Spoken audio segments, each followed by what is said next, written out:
mila hitzaldi honetara hurbildu zarete guztiei.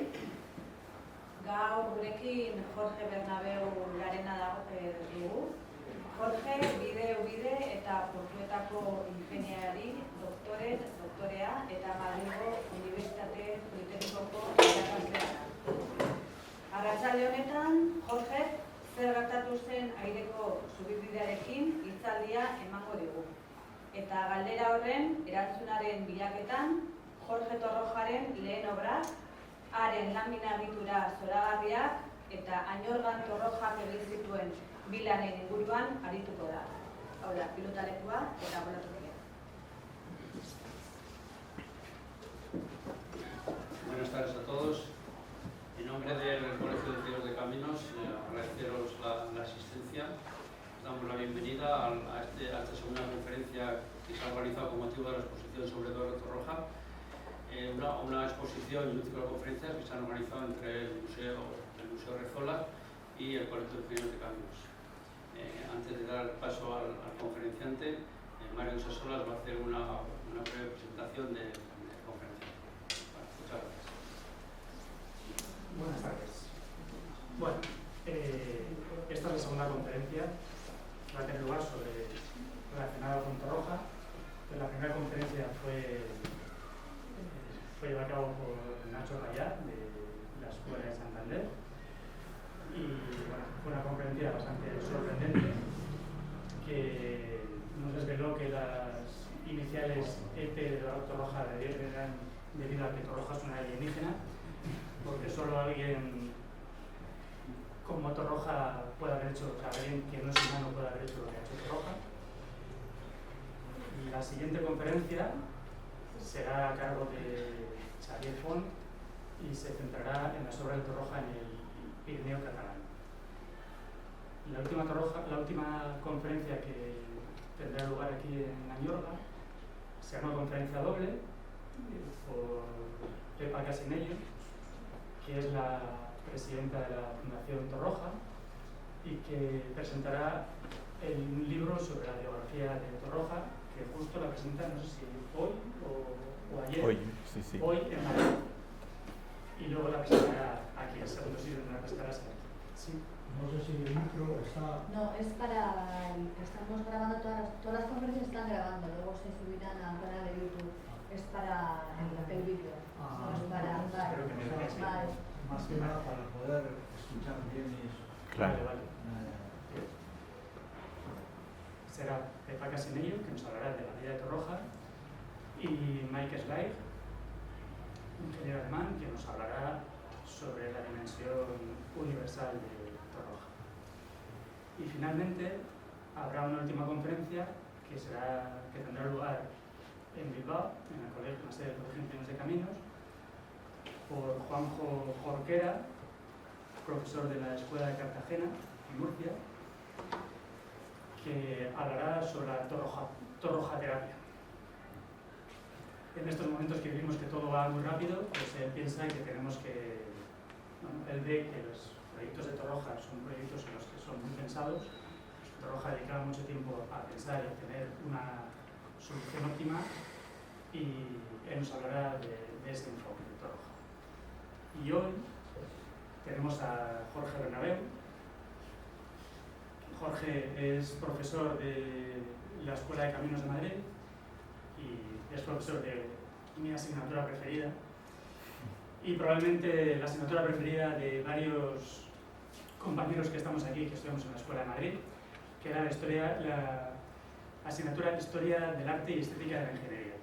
Era una asignatura que daba José Antonio Fernández Ordóñez y ahora Jorge la da. Es una asignatura en la que a mí me abrió el mundo me abrió un mundo que desconocía o que conocía en parte, pero bueno, en varias asignaturas supe quién era Perronet, supe la historia de Reiling, quién es Maillard, Freycinet y por supuesto Torroja, Nervi y otros tantos. Y estoy seguro que Jorge desvela ese mundo a nuevos alumnos y forja los próximos ingenieros que nos deslumbrarán en los próximos años. y él hoy nos va a deslumbrar con esta conferencia ¿Qué pasó con el viaducto del aire?, que se centra en los años jóvenes de Torroja, y bueno, me ha adelantado que nos va a contar algunas sorpresas que desconocemos sobre las 2 horas que tenemos aquí. Vale, pues nada, Jorge, muchísimas gracias. Pues muchas gracias. ¿Hace falta el micrófono? Ahora ya está.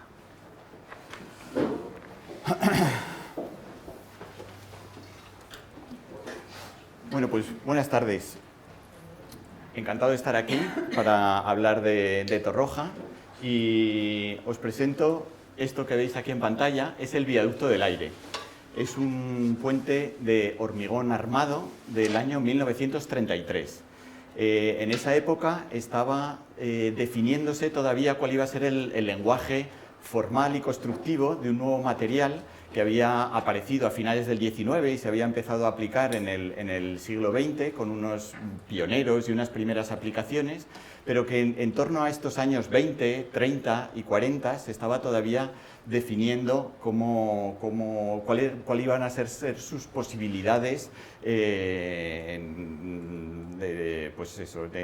para emplearlo en las distintas estructuras, ¿no?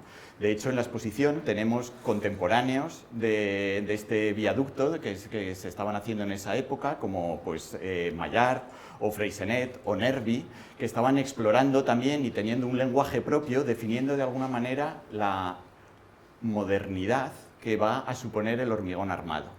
Y esta obra, no lo hemos dicho, el viaducto del aire, es de Eduardo Torroja.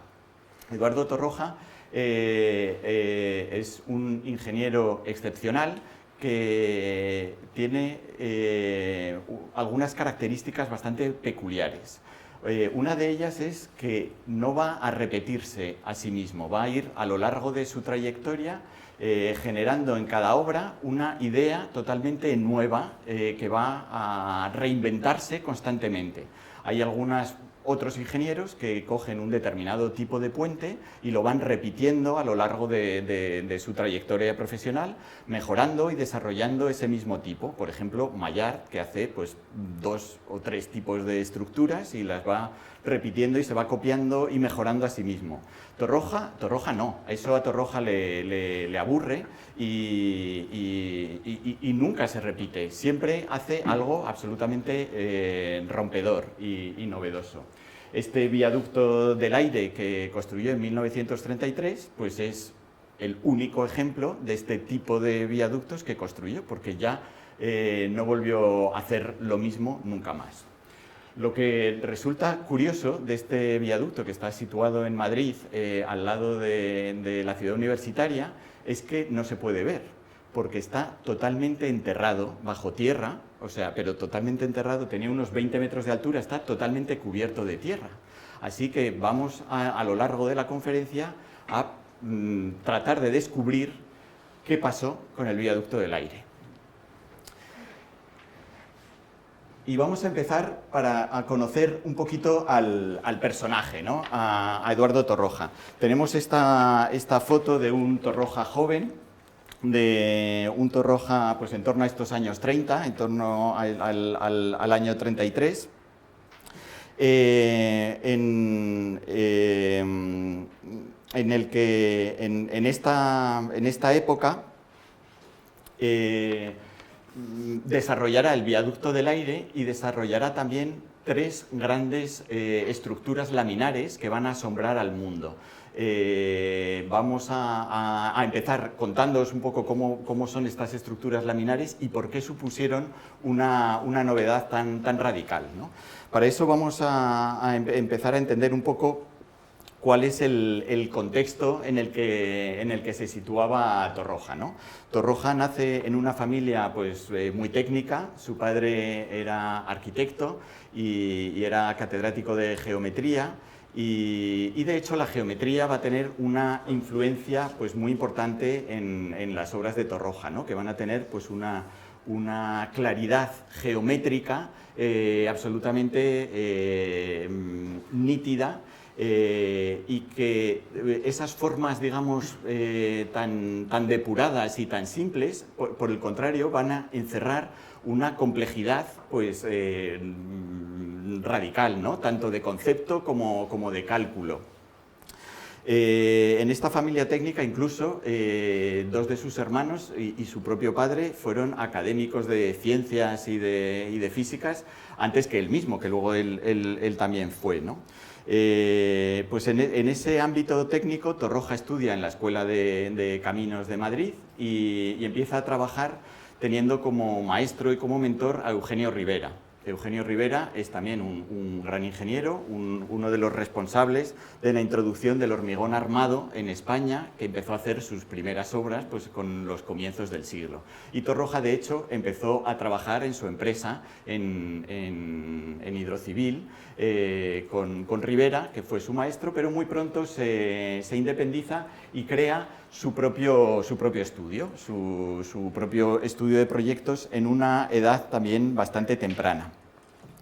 De Torroja hay que decir, como estaba ya advertido un poco con ese origen extraterrestre, que las obras de Torroja están avanzadísimas a su tiempo. O sea, Torroja se adelanta en muchas de sus realizaciones varias décadas a lo que va a venir después. Por ejemplo, utiliza las estructuras mixtas, una combinación de acero y hormigón, y procesos constructivos evolutivos. Pues esto no se generaliza en Europa o no se empieza a aplicar en Europa hasta los años 50 o 60, en España hasta los años 70. Pues él lo va a hacer pues, en casi 30 años antes, ¿no? O sea que realmente va a ser un avanzadísimo, ¿no?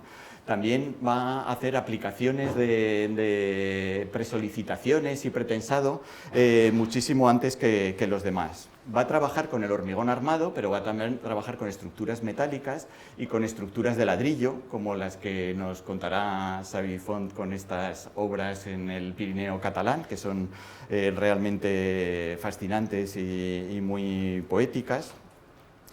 Y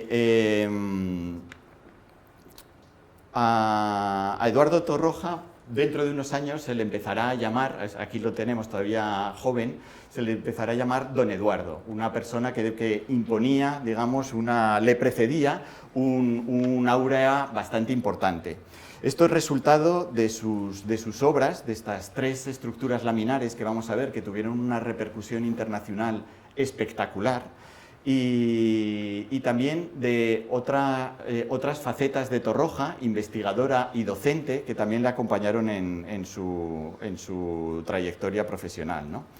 En 1934, o sea, justo cuando se inaugura el viaducto del aire, crea el Instituto de Ciencias de la Construcción, que hoy se llama Instituto Eduardo Torroja, donde desarrollaría una labor investigadora a lo largo de toda su vida, hasta el final, porque de hecho al final Torroja murió en su despacho del instituto a una edad bastante temprana. Pero además de este trabajo en el Instituto Eduardo Torroja, trabajó en el Laboratorio Central, fue presidente del Comité Europeo del Hormigón, fundó y también fue presidente de la Asociación Internacional de Estructuras Laminares y Estructuras de la IAS, y tuvo una presencia, digamos, internacional y normativa muy intensa. Y también docente, porque pocos años después, en 1939, empieza a ser profesor en la Escuela de Caminos y lo sería pues, prácticamente hasta su muerte, fundamentalmente en las asignaturas de hormigón y tipología estructural. Y Torroja era fumador y en las clases le solía gustar hacer un poco una gracia diciendo que para él el hormigón armado eran como las cerillas y el hormigón pretensado era como el mechero, y que él personalmente utilizaba las cerillas que le funcionaban perfectamente para encender sus cigarros, menospreciando el hormigón pretensado. Cosa muy curiosa, porque realmente Torroja es uno de los primeros ingenieros que empieza a hacer presolicitaciones al hormigón pretensándolo de alguna manera, ¿no? con inventos propios. También se burlaba del acero, que decía que es un material que no se puede moldear como el hormigón, que tanto le gustaba y que trabaja muy mal frente a la oxidación, pero tiene estructuras metálicas absolutamente fabulosas y rompedoras también, ¿no?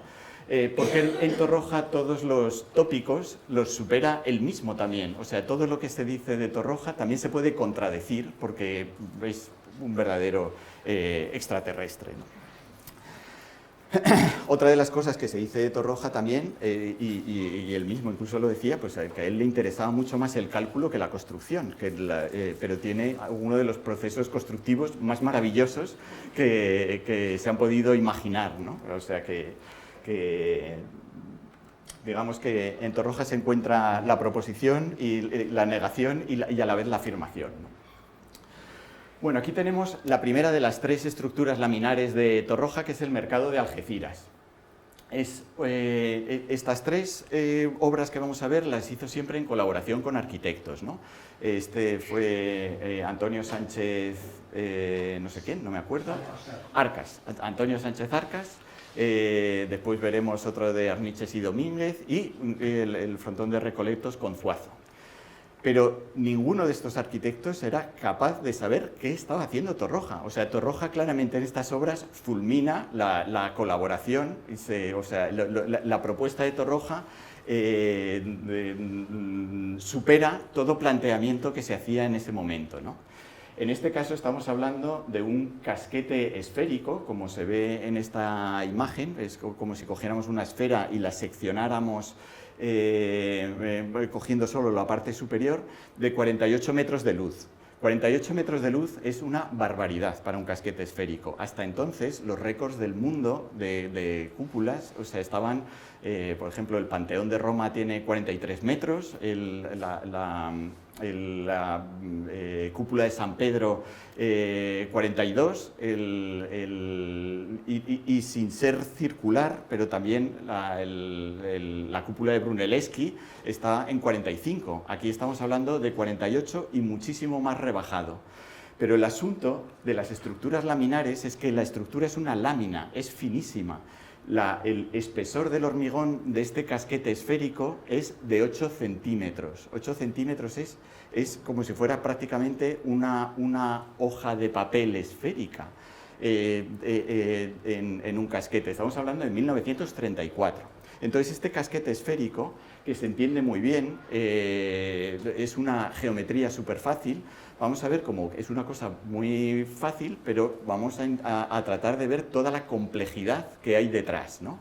Vamos a ver pocas obras de Torroja, pero vamos a tratar de verlas hasta dentro, a ver si somos capaces de explicarlas bien. Una de las cosas atractivas de este mercado es que todavía se puede ir a ver. Cuando uno va a Algeciras puede ver todavía asombrarse con esta estructura laminar.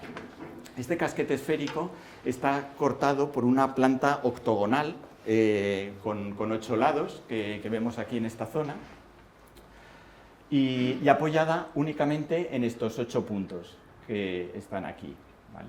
Y luego tiene también otras viseras, unos elementos que sirven para rigidizar este borde libre y que, como no puede ser de otra manera, también son estructuras laminares, son como unas pequeñas boveditas que están recortadas como un polígono de 16 lados, ¿no? Por eso tiene este pico de ahí. En Torroja todo es geometría, como decíamos. Y luego tiene este lucernario, que también tiene planta octogonal, por el cual se introduce la luz, pero también aligera el peso en la clave, que produce más flexiones. Este casquete esférico tan finito, realmente la cosa es que está únicamente sometido a esfuerzos de compresión. Como tiene poca flexión, no necesita tanto canto, ¿no? Desde dentro se puede ver pues el lucernario del mercado de Algeciras, que tiene también pues una relación con esa cúpula del Panteón, que también tiene ese agujero central, que tiene un sentido estructural y, por supuesto, también un sentido estético, ¿no? porque Torroja también, estructura y estética están íntimamente relacionados, ¿no? como forma y estructura.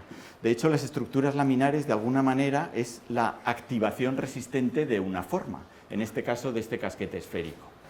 Estos esquemas los utilizaba Torroja en sus publicaciones, que de hecho están aquí en la exposición. Este aparece en sus dos libros principales, en Razón y Ser de los tipos estructurales y en las estructuras de Eduardo Torroja. Y en él se cuentan pues, los distintos elementos que hemos visto, ¿no? Este lucernario, que esto es esquemático, que hemos visto que es octogonal, estas marquesinas cilíndricas, estos 8 apoyos donde se está concentrando, y estas son las líneas isostáticas que marcan cuáles son las direcciones de tensión principales de las fuerzas, y Torroja los utilizaba mucho para ayudarle al armado de estos elementos de hormigón, ¿no? Y tenemos estas barras que aquí están en la parte de fuera, que son unas barras metálicas que utilizó para postesar, pretensar, evitar que este casquete esférico se abriera y compensar los esfuerzos horizontales. De hecho, para construir las láminas esféricas, estas solo funcionan cuando ya están enteras, construidas. Entonces, lo que hay que hacer es una gran cimbra que sirve de encofrado a esta lámina esférica gigante, a este casquete tan grande, y sobre él se sitúan las armaduras y se hormigona, se hace el hormigón. Y una vez fraguado, viene el momento más peligroso de toda construcción, que es el descimbrado, ¿no? El quitar la cimbra. Torroja aquí lo que hace realmente es que no quita la cimbra, lo que hace es levanta el casquete, tira de estos cables, los pone son barras roscadas y mediante roscas los acorta, y de esta manera mete en tensión el casquete esférico, que se levanta, se separa de la cimbra. Esto es una presolicitación que hace que entre en carga y suba hacia arriba. Con eso ya se ha separado de la cimbra y se puede retirar, ¿no? Es pues eso, otro proceso constructivo pues absolutamente asombroso, que está a la misma altura que la concepción de la pieza, porque es la manera de asegurarte que no tienes flexiones en este casquete esférico, sino al descimbrar puedes provocar, digamos, algún flexión o asimetría en la pieza que te doble este casquete esférico, ¿no?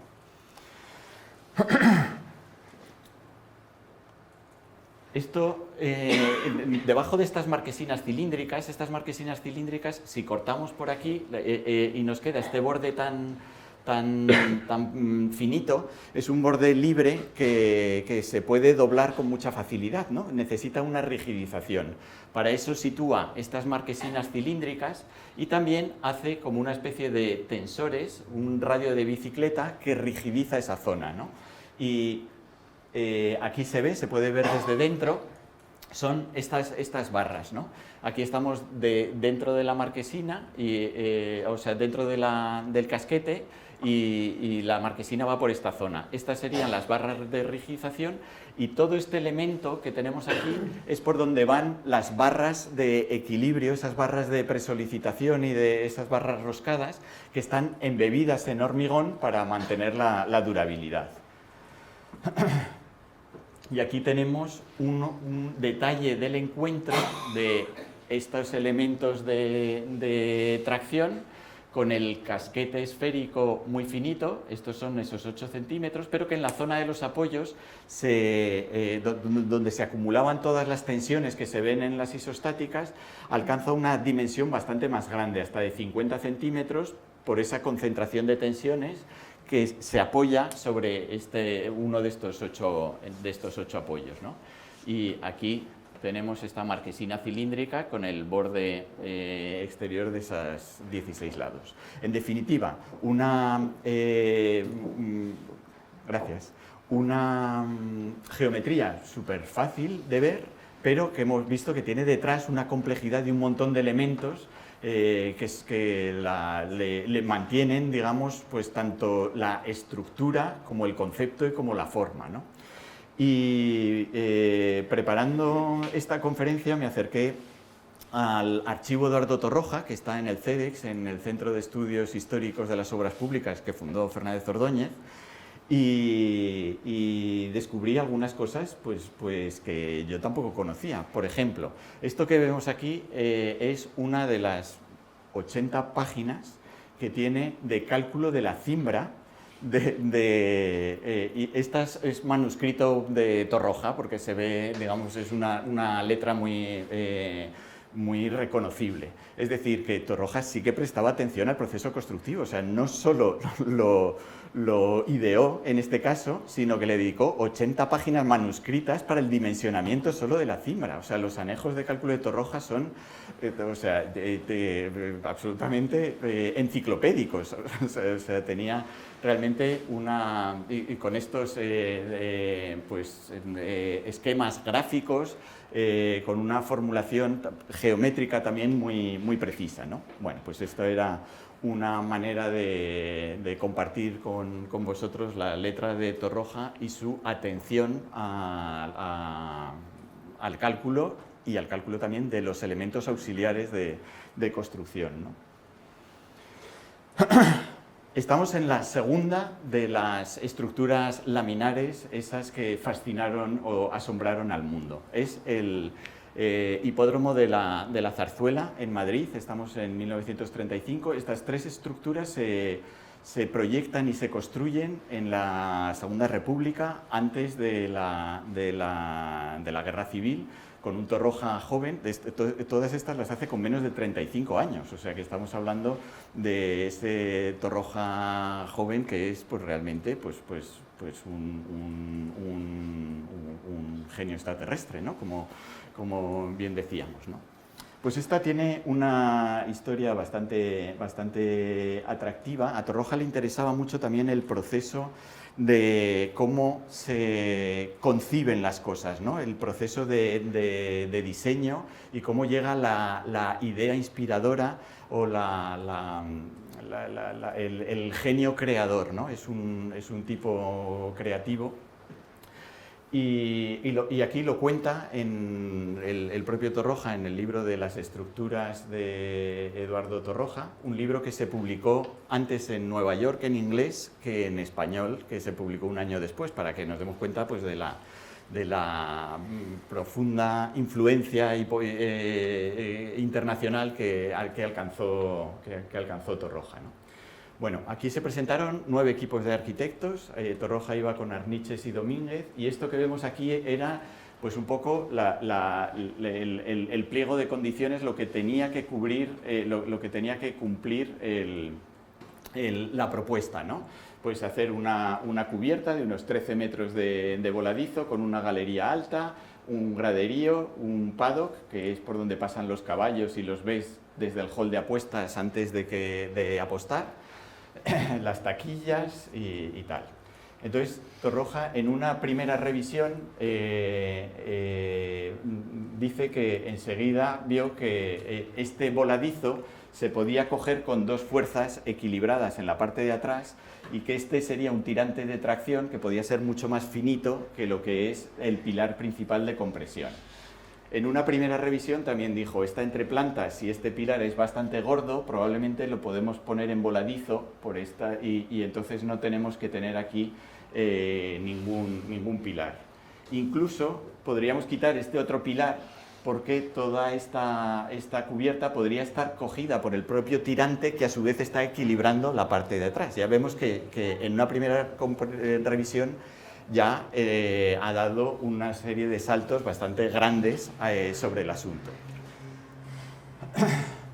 En la segunda revisión incorpora algunas novedades, como que aquí genera una rótula para evitar que haya, o sea, para favorecer que este giro de aquí no tenga esfuerzos horizontales, que acabamos de ver una pasarela de Mario, que tenía él mismo una rótula también en el estribo, precisamente para favorecer estas dilataciones sin crear esfuerzos, ¿no?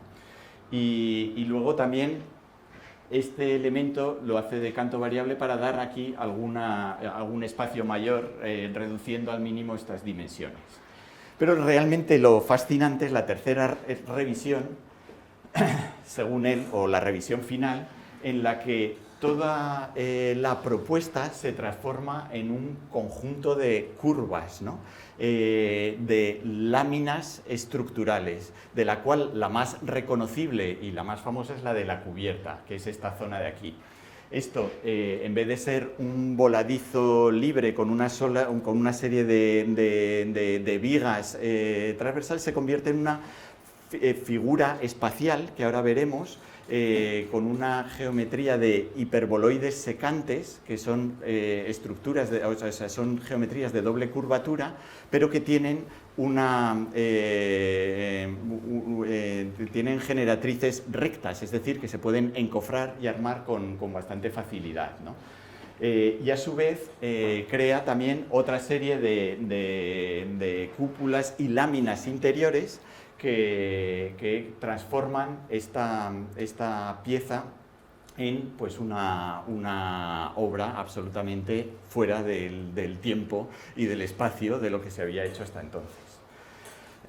En este proceso, no sé qué nos contará Jorge de la torrojoterapia, en este proceso, o sea, Torroja lo dice así, dice, este proceso de inspiración, al cual le dedica 6 páginas, dice, en el momento, que a él le interesa mucho, en el momento en el que se creó, que ya habían dado por perdido el concurso, dice, podría decir que realmente esto se produjo en una cuestión de un instante.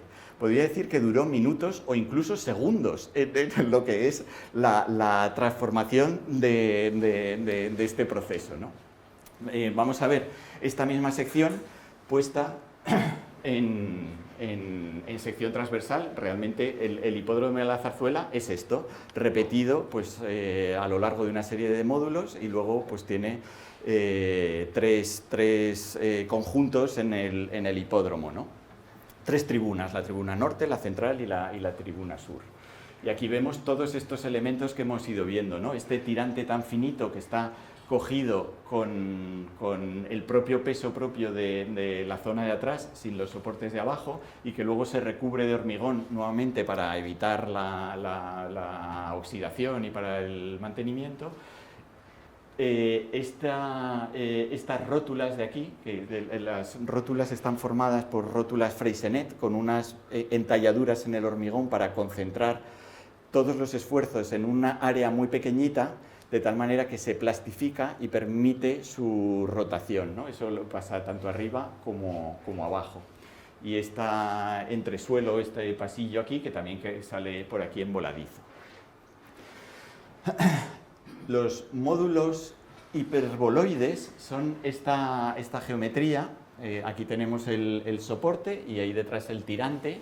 Y aquí tenemos estas isostáticas de concentración de los esfuerzos de compresión que van yendo hacia el soporte, y las tensiones de tracción o tangenciales que van en esta forma, y que sirve a Torroja de base para armar estas estructuras. Esta es un módulo que se construyó en el propio frontón a escala 1:1 para verificar la deformabilidad de la propuesta. Estas estructuras que hemos visto, y la anterior también, son dificilísimas de pensar, pero es que aún son mucho más difíciles de calcular. O sea, ¿quién calcula esto? O sea, realmente es muy complicado. Torroja utilizaba, aparte de sus cientos de folios de integrales geométricas y tal, utilizaba modelos a escala Aquí tenemos un modelo a escala 1.1 del mercado de Algeciras. Hizo un modelo a escala también 1.10 antes de la obra final. Y aquí se hizo un modelo a escala 1.1 que se ensayó con una prueba de carga, con estos sacos de arena, para confirmar, pues eso, la rigidez de esta pieza espacial, que realmente es muy difícil, no sabes qué inercia tiene en cada momento, y o sea, realmente es muy complicado. Incluso a día de hoy haríamos un modelo de elementos finitos no lineal, o vete a saber qué, para saber cómo funciona esto. En este caso, pues eso, pues se hacía un modelo 1.1 que completaba además pues el armado y el dimensionamiento inicial. Aquí estamos en un espesor de 5 centímetros. 5 centímetros es nada, o sea, es que no cumple un recubrimiento hoy en día, o sea, hoy no podemos hacer esto. Bueno, hicieron esto. Antes de la guerra había mucha escasez de acero, y en este caso, después de hacer esta prueba, se picó el hormigón y se recuperaron las armaduras y se utilizaron para uno de los módulos, o sea que estas mismas armaduras están todavía en el frontón, en uno de estos módulos. Aquí se ve... esta foto es fantástica porque muestra la estructura desnuda del hipódromo, eso que hemos visto. ¿Cómo se construía? Pues se iba construyendo módulo a módulo, pues ese mismo que hemos visto abajo, pues se iba haciendo en esta parte de arriba, y vemos cómo realmente esto es la arquitectura. O sea, es que esto es imposible que Arnichez y Domínguez supieran lo que estaban haciendo. O sea, solo lo podía saber Torroja, pero os lo aseguro, es absolutamente imposible. Con toda la buena intención del mundo, Arnichez y estos pusieron aquí unos arquitos, pero que quedan fatal. O sea, es muy del gusto de la época, pero mirad ¿esto qué es? O sea, en su momento probablemente tenía sentido, pero claro, si lo comparas con esto, dices, pues habértelos quitado, que no los necesitabas para nada, eso no está apoyando en esa zona, ¿no? Y lo que pasa es que eso, ya os digo, es muy avanzado a su tiempo y a su momento, y es muy difícil de ver. Hoy en día, aun acudiendo al hipódromo hoy, sigue teniendo ese aire de modernidad, y han pasado 90 años, pues todavía sigue asombrando. La semana pasada fuimos con los alumnos a verlo, o sea, y nada más entrar, los alumnos dijeron, ¡oh! Es que todavía sigue asombrando. Estamos hablando de una obra de la ligereza, la dimensión, esto que parece... O sea, es que no parece hormigón, pero dice, ¿eso de qué está hecho? ¿De plástico? O sea, no, es realmente asombroso. Hay otra historia también bastante atractiva sobre esto, que es este libro, que es el primero, y es muy poco conocido, es el primero de los que hizo Torroja. Es un libro que se llama Obras de hormigón armado, de Eduardo Torroja, que estaba editado y completado en el año 1937 o 39, ya no me acuerdo.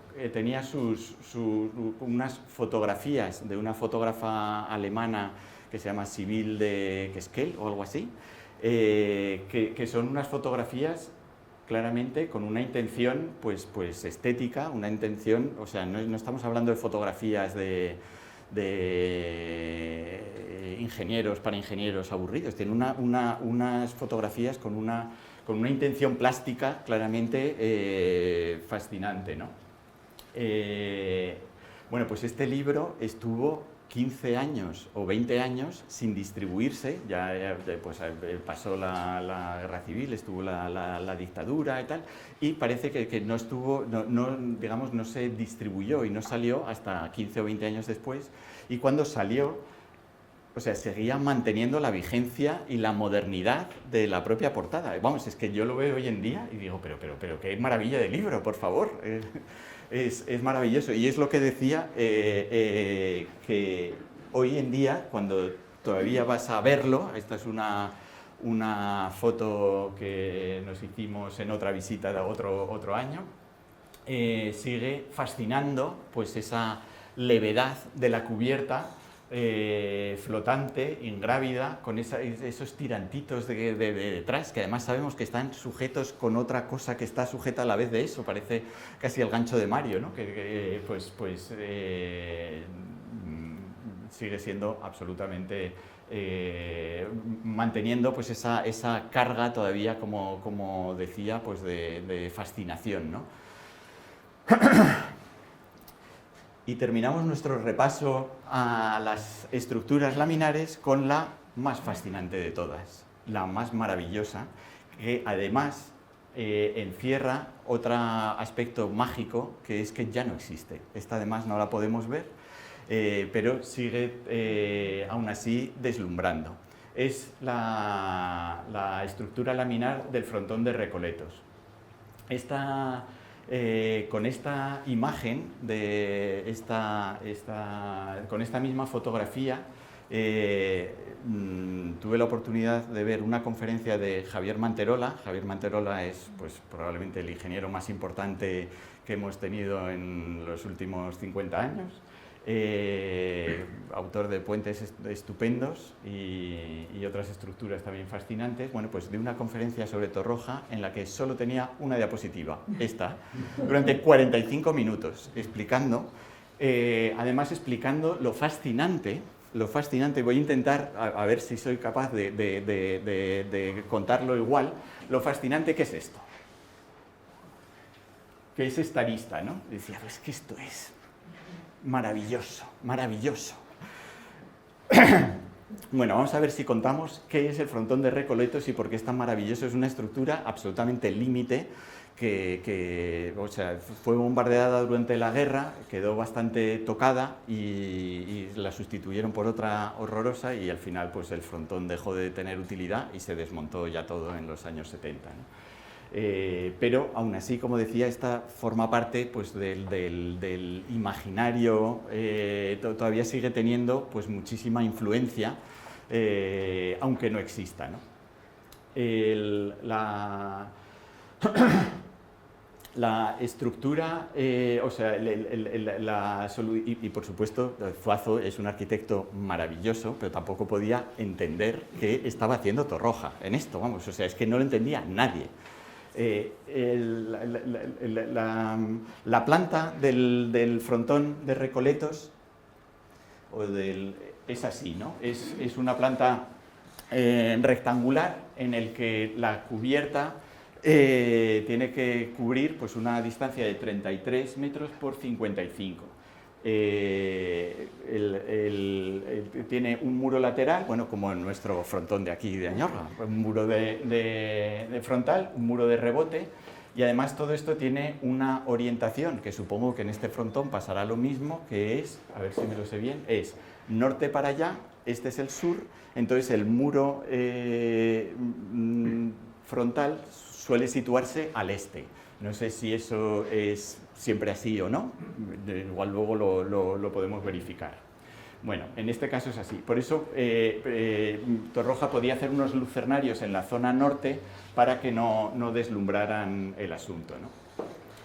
Lo que plantea Torroja, en vez de una estructura que salve esta luz de 33 metros, él va a salvar una luz de 55 metros, ¿no? O sea, en Torroja, si hay algo que le gusta es lo difícil, por supuesto, siempre lo difícil.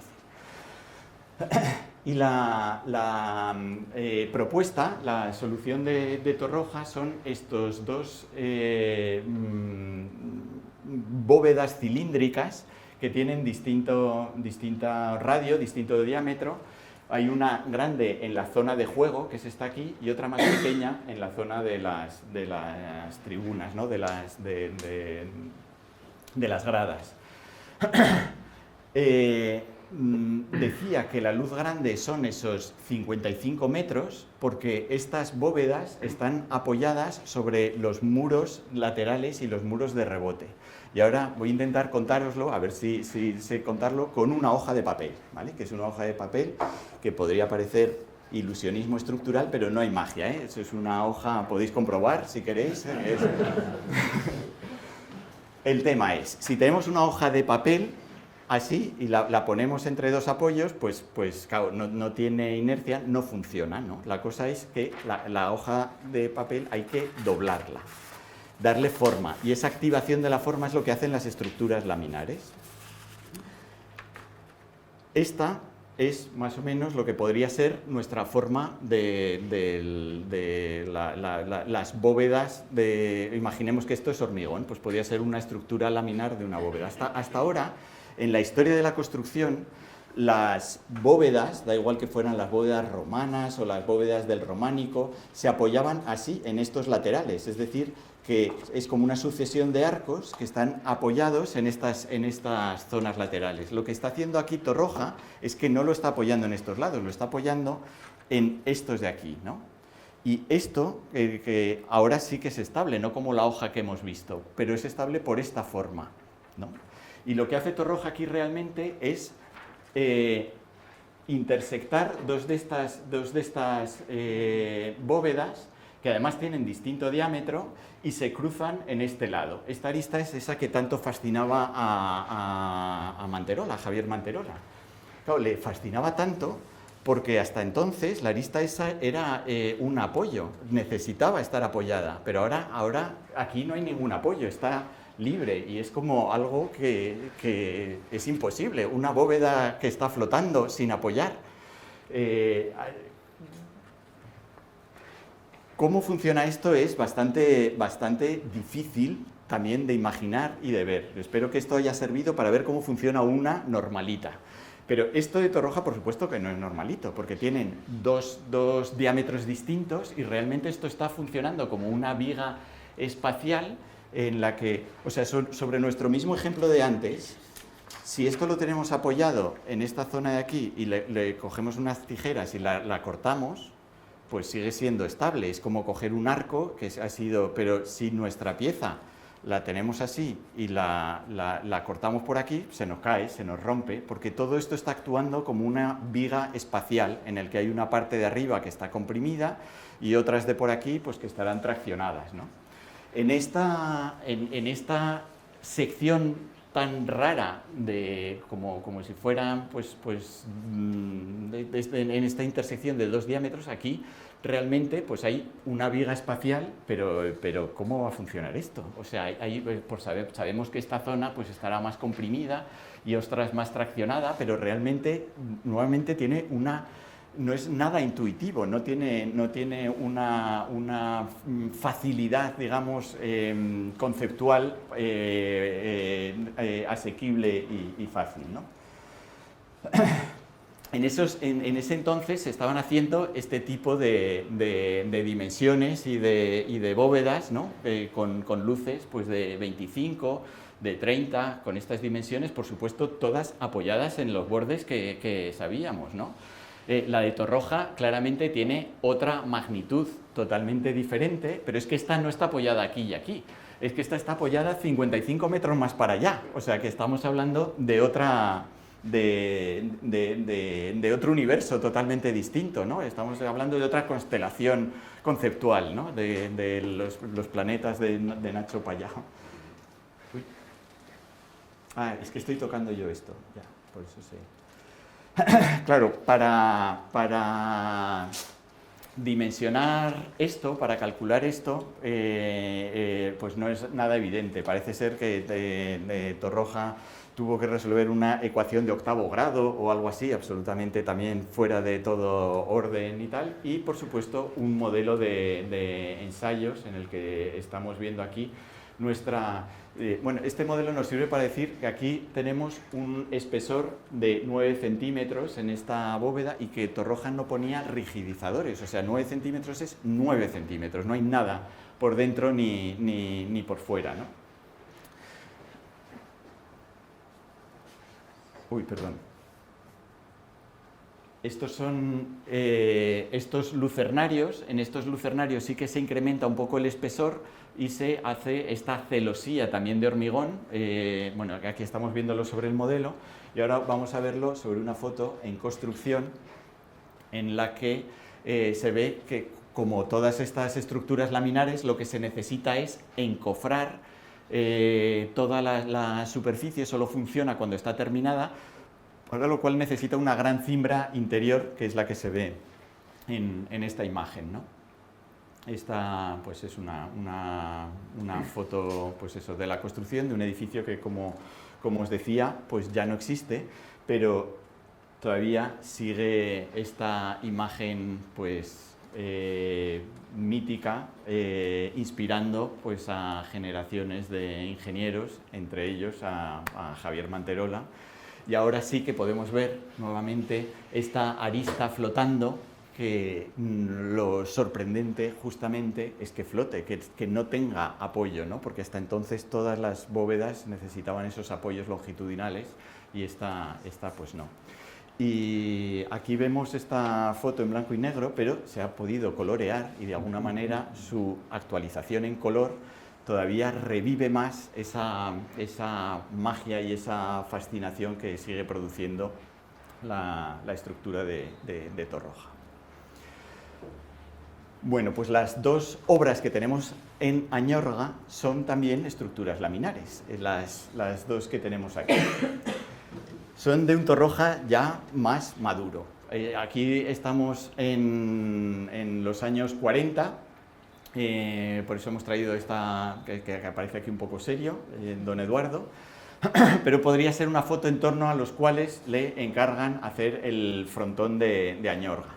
El frontón de Añorga es muy atractivo, pero claro, no tiene ni la dimensión ni la magnitud que estas otras obras de juventud anteriores, o sea, la verdad es que Torroja en los primeros años es donde hace pues quizás las obras más audaces, ¿no? Y después probablemente pues porque la época ya era el franquismo, porque se dedicó más a la investigación o a la docencia, pero sus obras posteriores, aunque tienen mucho interés, muchas de ellas no llegan a alcanzar, digamos, esa audacia fascinante que algunas de las obras de juventud.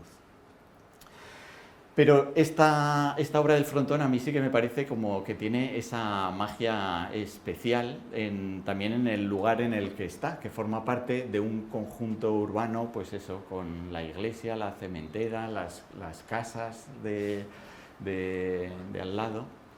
Y en el archivo Eduardo Torroja descubrí cuáles eran los primeros bocetos de esta obra, y no son los mismos. Entonces hay una cosa fundamental. No encontré los cálculos de Torroja manuscritos, o sea que no sabemos cuánto se lo trabajó, pero esta es pone perspectiva, primera solución del frontón, donde no se ve esta pieza de aquí, y aunque sí que parece que la cubierta es una estructura laminar, como una sucesión de ondas de estas que hemos visto, que va apoyando sobre el muro lateral y esta viga longitudinal de esta zona. Tiene otra segunda solución, que es casi la misma, pero en vez de con ondulaciones, con triangulaciones. Para mí la clave de lo bonito de esta propuesta final, o de la solución construida, es que no tiene este pilar que aparece en estas dos soluciones. Esa, no sé si cuando se lo enseñaron o lo estaban trabajando en el estudio, yo quiero creer que fue el Torroja el que dijo, pero chicos, quítame este pilar, por favor. Y entonces le dio un poco la curva porque esto, claro, esto ya es otra cosa. Sin eso la cosa cambia un montón, ¿no? Y esta es pues un poco y realmente ahora está tapado y no se ve, claro, no se ve. La pieza esta era casi como más mágica cuando estaba desnuda y era solo estructura, ¿no? Pero bueno, esa estructura está ahí dentro todavía del frontón y todavía se usa, ¿no? Pero sí, yo creo que esta curvita de aquí que está anunciando la sucesión de ondas y este otro remate, pues son muy acertados, ¿no? Aquí hay otra foto fantástica de una fiesta que ayuda muy bien a ver la escala de la pieza, de la escala humana y la escala de los gigantes en una fiesta de, no sé, de los años 50 o 40. Fiestas, El fiestas del barrio. 18 de julio. ¿Qué se celebra el 18?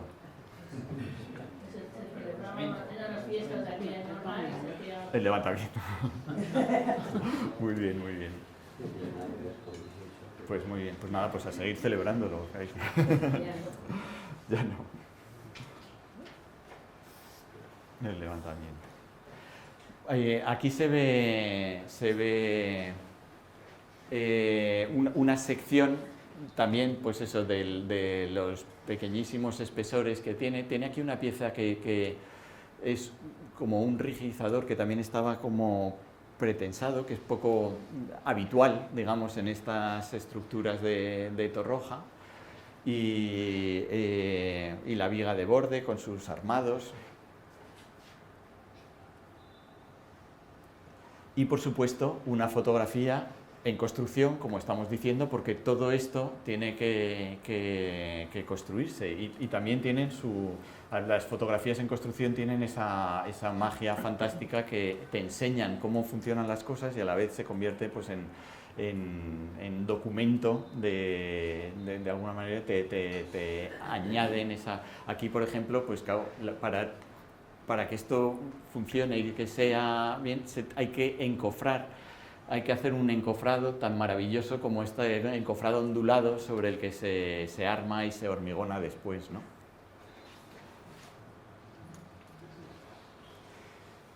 Y el Bolatoqui nos encontramos ya con un Torroja mayor. Ya han pasado 10 años, este es un encargo, por lo que sabemos, del año 58. Y aún es de una escala aún más pequeñito, ¿no? O sea, tenemos a Torroja más mayor y cada vez las obras más pequeñitas. Y aquí tenemos, pues eso, algunas de las fotos de la época que tienen esa magia del blanco y negro que está muy bien, donde el hormigón, esta pieza, esta lámina superior, toda esta escala es mucho menor que respecto al propio frontón de Añorga o al frontón de Recoletos o a todas las demás que tienen igual pues otras dimensiones y otra magnitud, ¿no? A diferencia de estas otras que hemos visto, en esta se sitúa esta lámina apoyada sobre un esqueleto estructural pues que va haciendo estas vigas en zigzag, que también son bastante características y que quedan una vista interior muy atractiva. Pero la lámina pues es prácticamente casi como un mantel que has puesto en la parte de arriba, no tienen, digamos, esa potencia estructural que de las estructuras laminares anteriores, ¿no?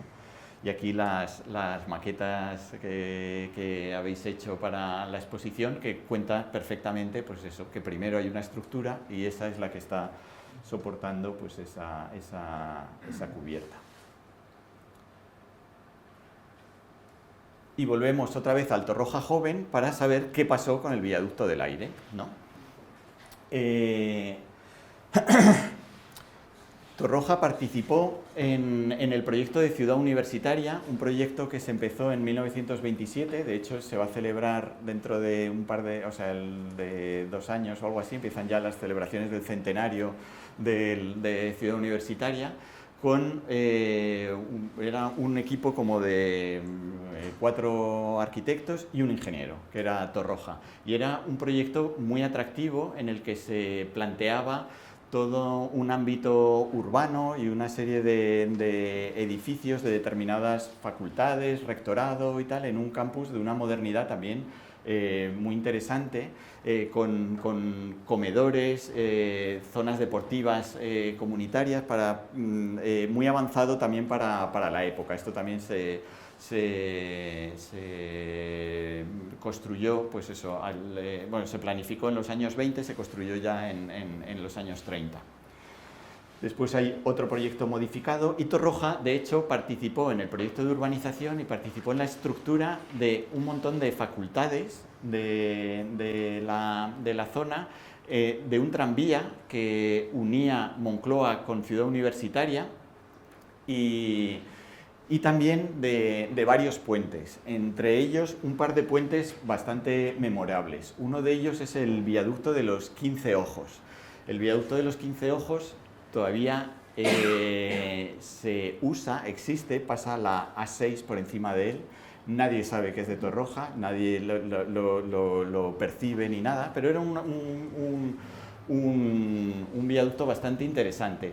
Se le llama de los 15 ojos, que tiene un nombre precioso porque tenía estos 15 arcos que salvaban un barranco que bajaba de Ciudad Universitaria, se llamaba el Arroyo de Cantarranas o el Barranco de Cantarranas, que también tiene un nombre súper chulo, y llegaba pues hasta el Manzanares, a desembocar al Manzanares.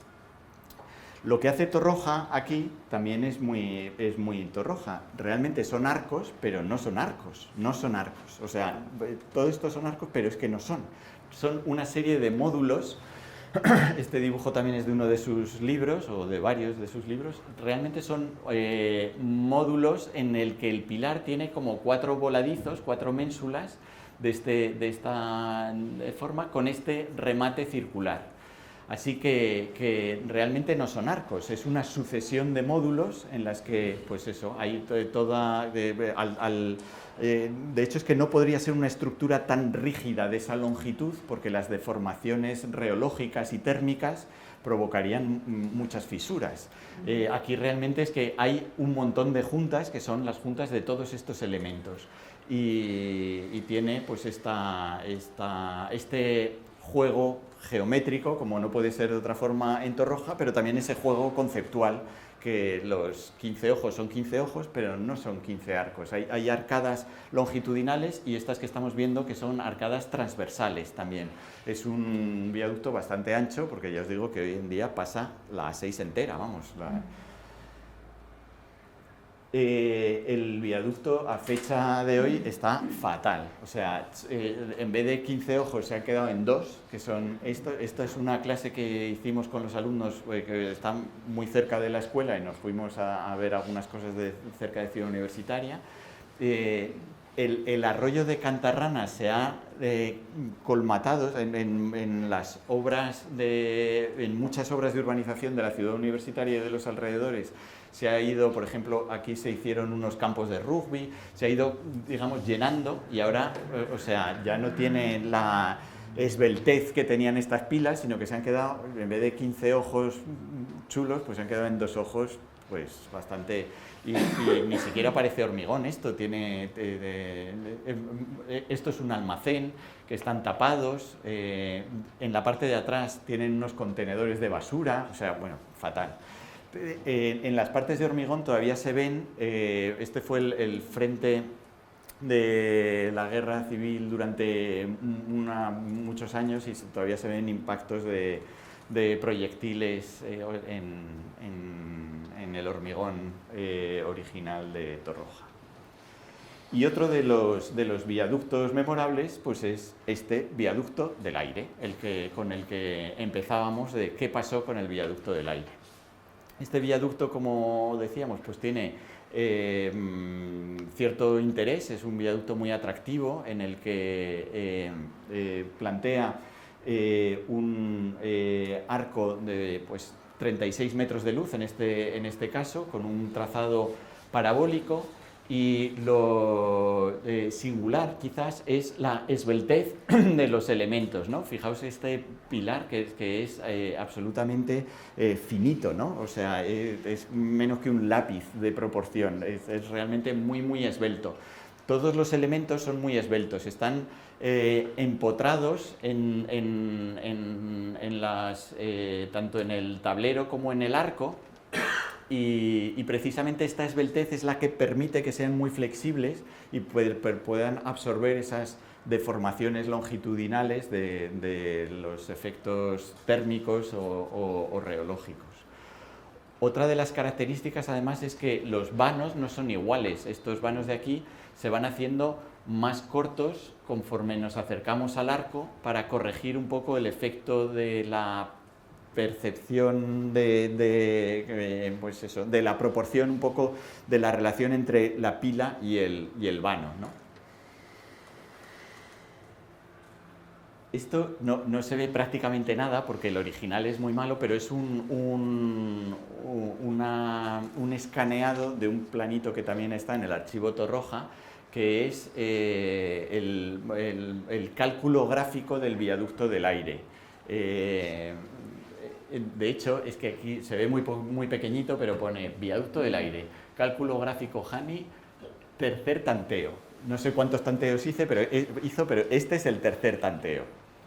Luego, pues están los planos de armado, ¿no? Con estas zapatas. A mí siempre me ha fascinado de estas épocas que ponían las zapatas. O sea, como los esfuerzos vienen aquí y esto se tiene que apoyar, ahora ya todas las cimentaciones tienen, las ponemos con la base horizontal, ¿no? Pero estas inclinadas a mí me han parecido siempre maravillosos, ¿no? Y también estos arriestramientos entre estos elementos. Estas también tiene luego unos puntales inclinados, no sé, es muy interesante. De hecho, el nombre de viaducto del aire se lo dieron durante la construcción por la transparencia y la levedad de los elementos que aparecen, ¿no? en la pieza. Sobre el viaducto del aire pasaba el tranvía, ese tranvía que comunicaba Moncloa con Ciudad Universitaria, y aquí divide el arco en dos arcos pequeñitos, nuevamente para tener menos material. En vez de una sección, los arcos de Mayar, por ejemplo, pues cogían casi toda la sección, ¿no? Aquí, pues no, porque nuevamente está cogiendo el mínimo número de elementos. Bueno, pues ¿qué pasó con el viaducto del aire? Eso es lo que nos preguntamos hace poco, y nos fuimos a buscarlo con los alumnos, porque es un mito que el viaducto está enterrado, pero no sabíamos dónde exactamente. Entonces pudimos situar, en este plano también digamos de la época de Ciudad Universitaria, esta es la línea del tranvía y el viaducto del aire está pasando por el arroyo de Cantarranas, el mismo que el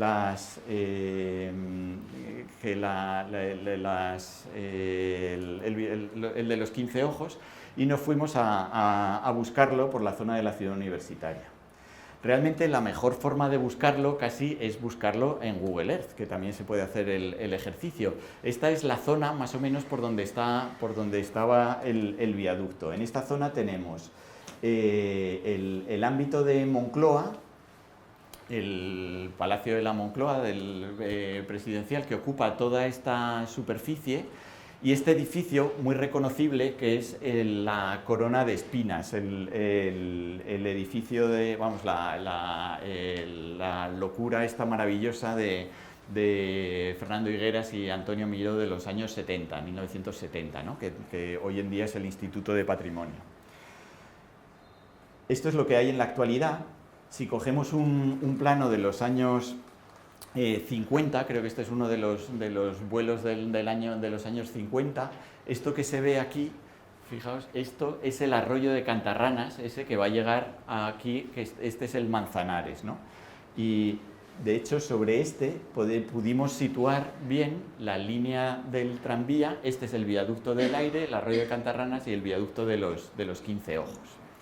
Hay una foto de la época desde la parte de abajo del arroyo de Cantarranas, que es fantástica, donde se ve el viaducto del aire y detrás el de los 15 ojos, ¿no? que hoy en día, claro, ya esto no existe, no se puede ver, ¿no?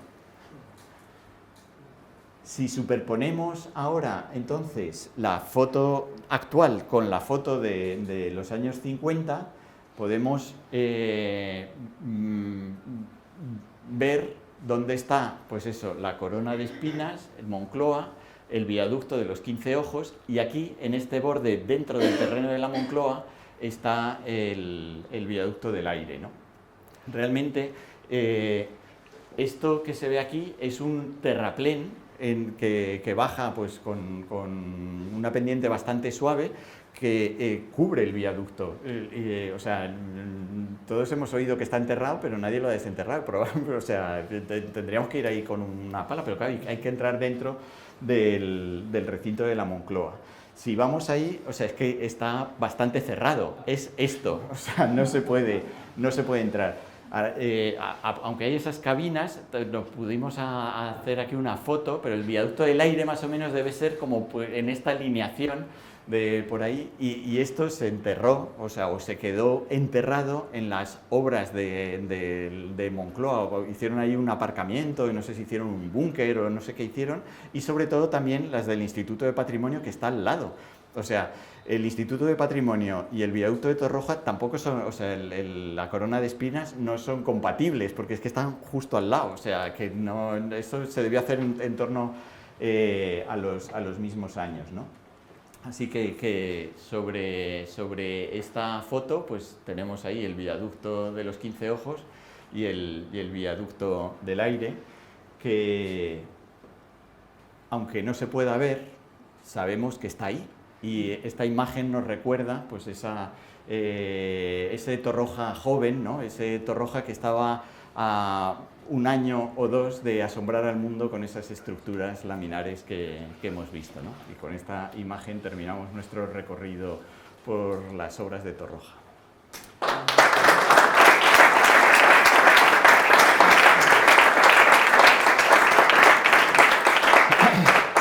Pero Torroja tiene muchas más obras, y quería poneros un vídeo cortito de unos 3 o 4 minutos que hicimos en un trabajo con los alumnos, que partía un poco de la idea de Nacho Payá, de que a ver si Torroja no va a venir de otro planeta.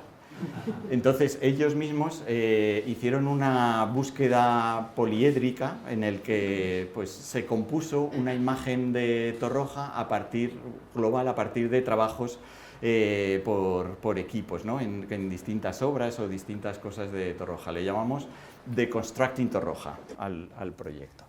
¿Con cuántos años murió? Con 61. Joven, sí.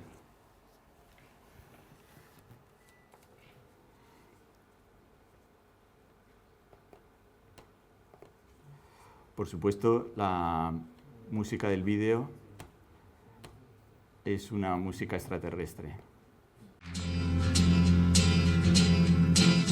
Hey, no, no.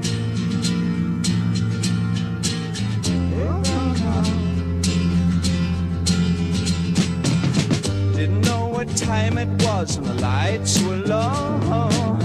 I leaned back on my radio.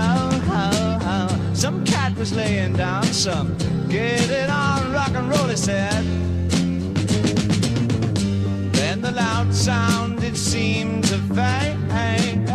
Came back like a slow voice on a wave of phase. That was no DJ, that was hazy cosmic jive. There's a starman waiting in the sky. He'd like to come and meet us, but he thinks he'd blow our minds. And there's a starman waiting in the sky. He told us not to blow it, 'cause he knows it's all worthwhile. He told me, let the children use it, let the children use it, let all the children boogie.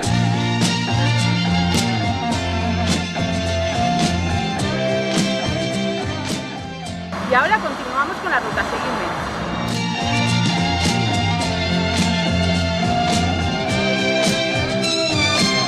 I had to phone someone, so I picked on you.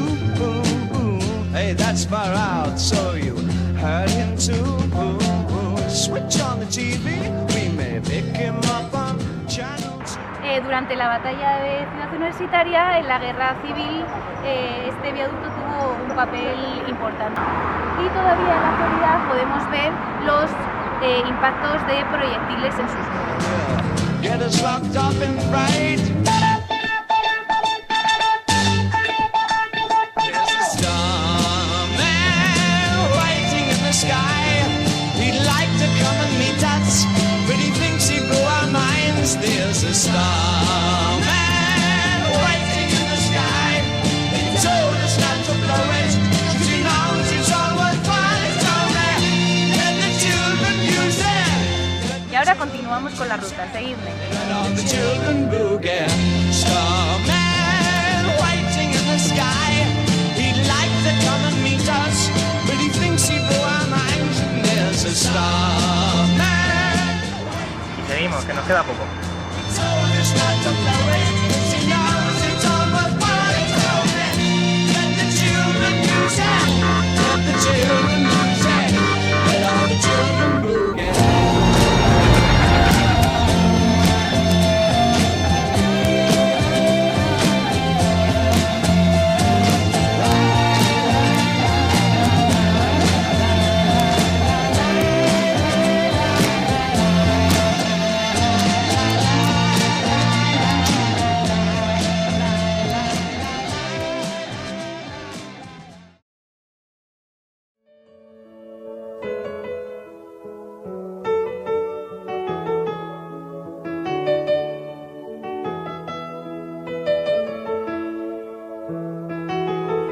Entre el cielo y el suelo hay algo con tendencia a quedarse calvo de tanto recordar.